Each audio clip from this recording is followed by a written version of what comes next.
Today is election day in Colorado, and for all the voters who have already turned in their ballots, they can actually track their ballots through statewide ballot tracking.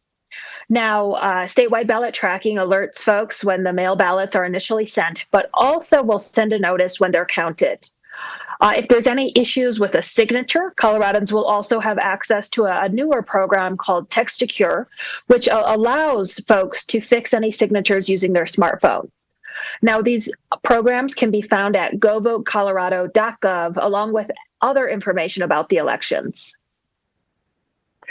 So for voters whose dog ate their ballot or they just have not voted yet, do not worry, do not fret. There is still a lot of time. So if you still have your mail ballot, just turn it into a drop box or voting center by 7 p.m. You can also choose to go vote in person or even register and cast a ballot all the way up to 7 p.m. at a voting center. To find your nearest Dropbox or voting center, go to govotecolorado.gov, insert your address, and it will show you where the most convenient, closest place is to you. So far, as of 11 a.m. today, 1.1 million Coloradans had already cast a ballot. Now, that turnout lags slightly as compared to coordinated elections in 2019 and 2021. However, there's still plenty of time. For the breakdown of who is voting of those 1.1 million votes already cast, 30.7% of votes come from Republican-affiliated voters, 29.5% from Democrats, and 38.7% from unaffiliated voters. Now, there's a lot of local and two statewide issues on the ballot this year. And this is our opportunity to shape how our communities and state will look going into the future. Counties will start sending results after 7 p.m., so shortly after 7 p.m.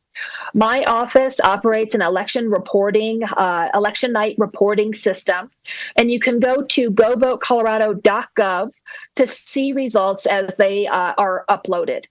Now, counties will continue to process ballots, of course, after 7 p.m. into this evening and in the coming days. Not only may there be too many ballots to process tonight, but also there's more time for overseas and military voters to get their ballots in and have them received, and also to fix any ID or signature discrepancies.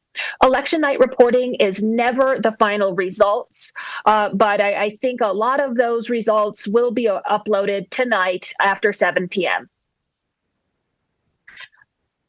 One thing to recognize is that Colorado's elections really is the nation's gold standard.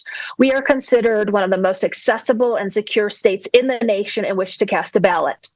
And as Secretary of State, I've worked to increase access, including increasing drop boxes by 65%, adding new voting centers, implementing automatic voter registration, and a host of other accessibility and security measures. This election, there will be over 400 ballot drop boxes open and 130 voting centers. In our state, it's so accessible to cast a ballot, and really it's our great privilege and responsibility to make our voices heard. There are still many people in this country, as of today, that have to wait in hour-long lines to make their voices heard. Here we have accessible elections that offer various ways to cast a ballot. So I encourage all your viewers and all Coloradans to make their voices heard and head to the polls. As long as you've reached a voting center and are in line by 7 p.m., you can still cast a ballot in this upcoming election, or this not upcoming election, today's election.